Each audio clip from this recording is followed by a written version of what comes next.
आज का टॉपिक है निरपेक्ष आपेक्षिक एवं प्रतिशत त्रुटि। तो किसी भौतिक राशि की माप के अनेक प्रेक्षणों के परिणाम यदि x1, x2, x3 so on xn है, तो इन मापों का औसत ही भौतिक राशि की वास्तविक माप माना जाता है, क्योंकि भौतिक राशि का वास्तविक माप अज्ञात होता है। हम किसी भी राशि की, माना ये पेंसिल है हमारे पास, पेंसिल की लंबाई हम नाप रहे हैं, पेन की लंबाई हम नाप रहे हैं, तो इसकी वास्तविक लंबाई हमें कहाँ से पता चलेगी? इसके नापने से इसकी लंबाई हमें पता चलेगी, क्योंकि वास्तविक लंबाई हमें इसकी पता नहीं होती है। तो बहुत सारे व्यक्तियों ने यदि इसकी लंबाई नापी, तो जरूरी नहीं है सभी की लंबाई नापे, हम किसको वास्तविक लंबाई मान लेंगे इसकी। इसीलिए जितने भी प्रेक्षण लिए गए हैं, जितने भी इसकी लंबाई नापी गई जितनी बार, उन सब का औसत मान ही इसका वास्तविक मान मान लिया जाता है। तो ऐसे ही किसी भौतिक राशि के प्रेक्षण माप के जो प्रेक्षण है x1, x2, x3 so on xn, तो इसका वास्तविक मान क्या मानेंगे? इसका हम औसत निकाल लेंगे x बार बराबर x1 plus x2 plus x3 so on xn। तो n प्रेक्षण है बटे n, औसत निकालना सबको आता है, जितने भी माप है सबको जोड़ देंगे, उनकी जितनी संख्या है उसे डिवाइड। और जो भौतिक राशि का जो निरपेक्ष त्रुटि जिसे हम कहते हैं, तो भौतिक राशि का जो वास्तविक मान है, वास्तविक मान किसे कहेंगे? जो हमने औसत द्वारा निकाला गया है, और मापित मान का जो अंतर है, उसका जो परिमाण का मतलब हम चिन्ह नहीं लेंगे, देखो बड़ी में छोटी संख्या, परिमाण ही निरपेक्ष त्रुटि कहलाता है। तो वास्तविक मान जो x बार और मापित मान, जैसे पहले व्यक्ति ने जो नापा, पहले बार प्रयोग में जो आया माप, वो x1 आई, और वास्तविक मान हमारे पास x बार है, तो x बार और x1 का अंतर जितना आएगा उसका परिमाण हम ले लेंगे, यानी ऋण चिन्ह धन चिन्ह के साथ नहीं लेंगे, केवल धनात्मक चिन्ह लिया जाएगा। तो उसी को हम निरपेक्ष त्रुटि कहेंगे। तो प्रथम प्रेक्षण के लिए निरपेक्ष त्रुटि क्या हो जाएगा? मॉड ले लेंगे। मॉड का अर्थ होता है चाहे ऋण दिया है तो हमने धन चिन्ह लेना है। मॉड x1 बराबर x1 माइनस x बार, यानी ये मापित मान में से वास्तविक मान को घटा दिया, और यदि ऋण भी आएगा तो उसका मॉड ले लेंगे, यानी धन चिन्ह हम लेंगे। तो इसी प्रकार अन्य प्रेक्षण के लिए, यानी x2 के लिए निरपेक्ष त्रुटि डेल्टा x2 हो जाएगी। डेल्टा x2 यानी x2 माइनस x बार का मॉड।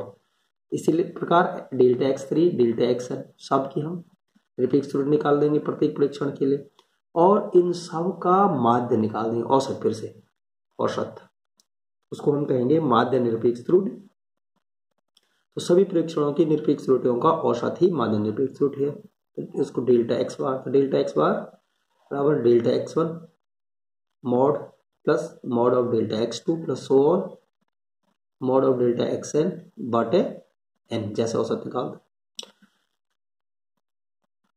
उसके बाद आपेक्षिक त्रुटि क्या हुआ? तो निरपेक्ष त्रुटि जो माध्य निरपेक्ष त्रुटि है, माध्य निरपेक्ष त्रुटि और वास्तविक माप जितनी है, यानी x बार का अनुपात ही आपेक्षिक त्रुटि होती है, यानी डेल्टा x बार बटे x बार जो वास्तविक मान इसका है, उसको हम माध्य निरपेक्ष त्रुटि कहेंगे।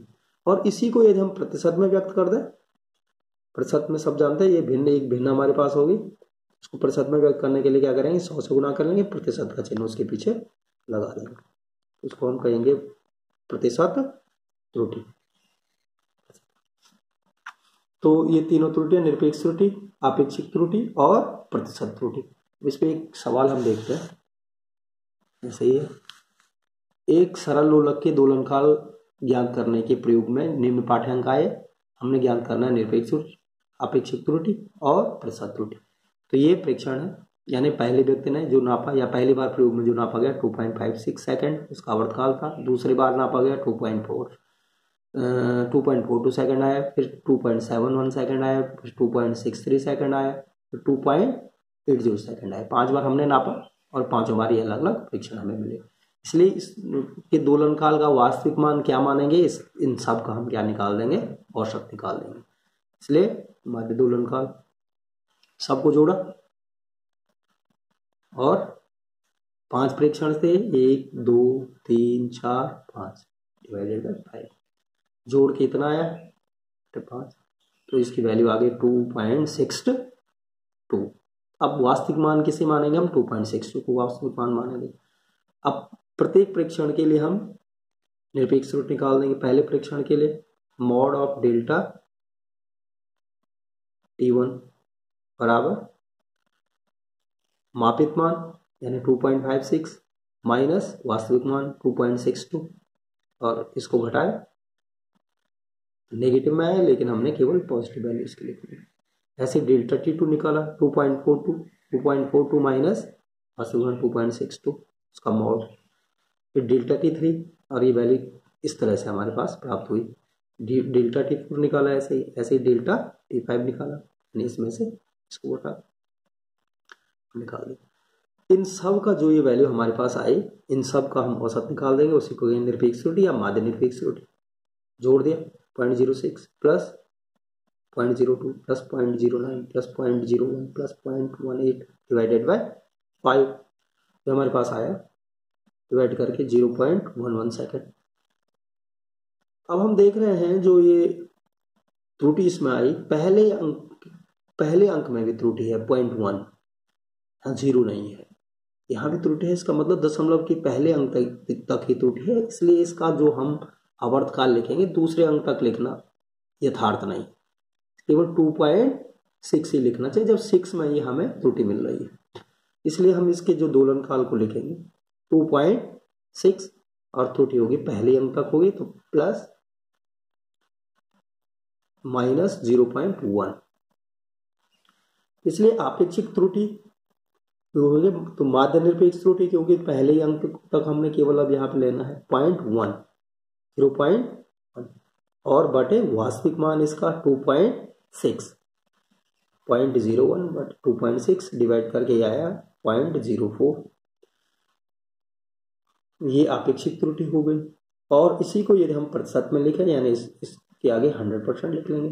0.01 ये निरपेक्ष माध्य निरपेक्ष त्रुटि, ये वास्तविक मान 2.6 इंटू 100, ये कैलकुलेट करता है 4%।